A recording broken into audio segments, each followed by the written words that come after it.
nomor 6.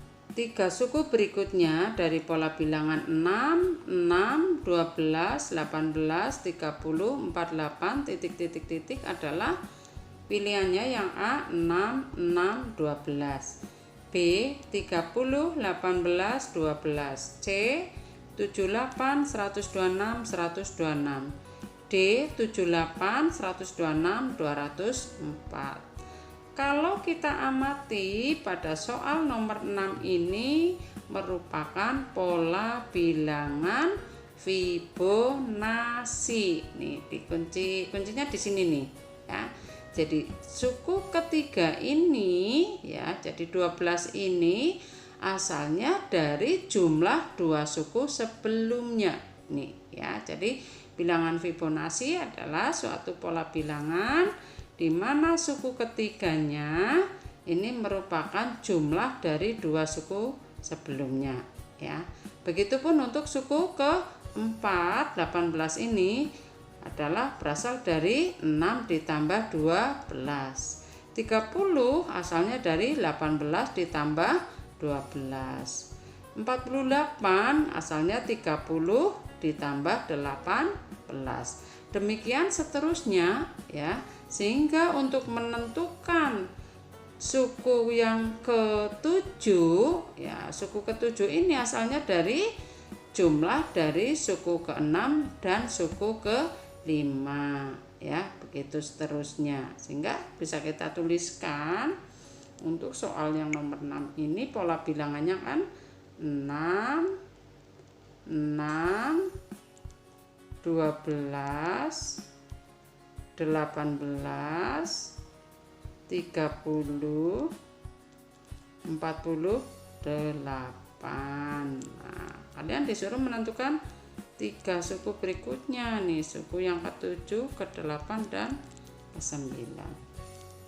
Ya, jadi suku yang ke-7 ini nih asalnya dari nih ya.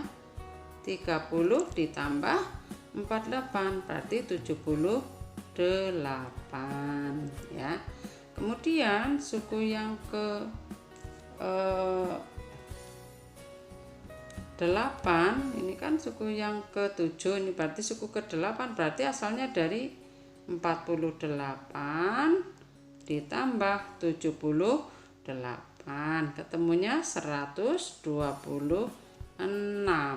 ya.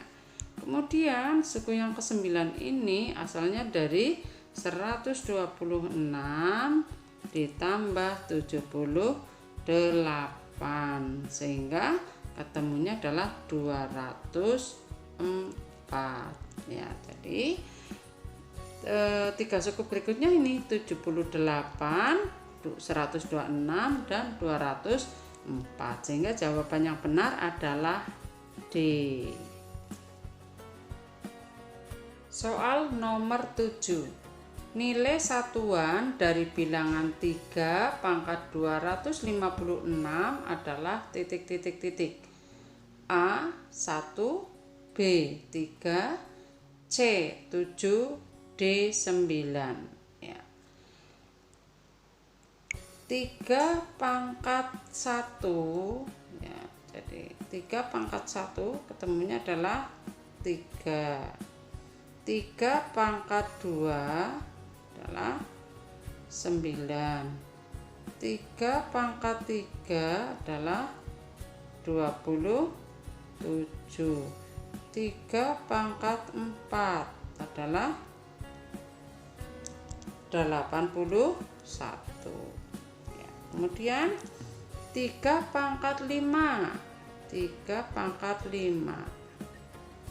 adalah 243. 3 pangkat 6 ya adalah 729. 3 pangkat 7 adalah 2187. 3 pangkat 8 adalah 6089. Ya. Nah, kalau kita amati ya. Kalau kita amati dari bilangan berpangkat ini, bilangan-bilangannya setiap 4 kali ya itu berulang ya. Jadi ini 3, 9, 7, 1, 3, 9, 7, 1, dan seterusnya. Jadi siklusnya itu 4 kali ya. Begitu 4 kali maka berulang. Nanti pada 3 pangkat 9 berarti nanti bilangan belakangnya adalah 3. 3 pangkat 10 berarti 9. Berikutnya 7. Terus berikutnya 1. Dan seterusnya ya, 3, 9, 7, 1, 3, 9, 7, 1, dan seterusnya. Sehingga kita bisa mencari untuk 3 pangkat 256 berarti caranya 256 kita bagi menjadi 4 ya. Ini adalah kalau tak bersisa. Ini yang tak bersisa, ini yang kalau sisa 1, ini kalau sisa 2, ini sisa 3. Ini yang tak bersisa. Ya. Sisanya 0, sisanya 1, sisanya 2, sisanya 3, dan seterusnya ya. Sehingga kita bisa mencari untuk 3 pangkat 256 kita cari menjadi 256 dibagi dengan 4 ya. 256 kalau dibagi 4 hasilnya adalah 64. Sisanya 0, sisa 0 ya. Artinya karena sisa 0, nanti kalau kita cari 3 pangkat 256 ya, maka nilai satuannya yang belakang adalah 1 ya. Paling belakang pasti 1 ya. Sehingga jawaban yang paling benar adalah A. Ya. Nomor 8, diketahui angka pada bilangan biner 100, 100, 10000, 10000, 1 diteruskan dengan pola yang sama.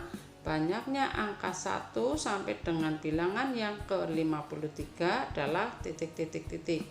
Pilihannya A 12, B 13, C 14, D 15 ya. Pada soal nomor 8 maka kalau kita lihat setiap 4 kali itu angkanya berulang ya. Jadi 1 0 0 0. Nah, berulang lagi 1 0 0 0. Berulang lagi 1 0 0 0. 1 0 0 0 1, dan seterusnya. Nah, maka kalau pada suku yang ke-53 kita hitung angka satunya itu ada berapa ya. Berarti 53 kita bagi dengan periodenya, yaitu dibagi dengan 4. Ini ketemunya adalah 13, berarti 13 plus 1 ya, maka ketemunya adalah 14 ya. Sehingga jawabannya yang benar adalah C. Soal nomor 9. Jika 1 3 3 4 5 6 1 3 3 4 5 6 1 3 3 4 5 6 diteruskan dengan pola yang sama, maka angka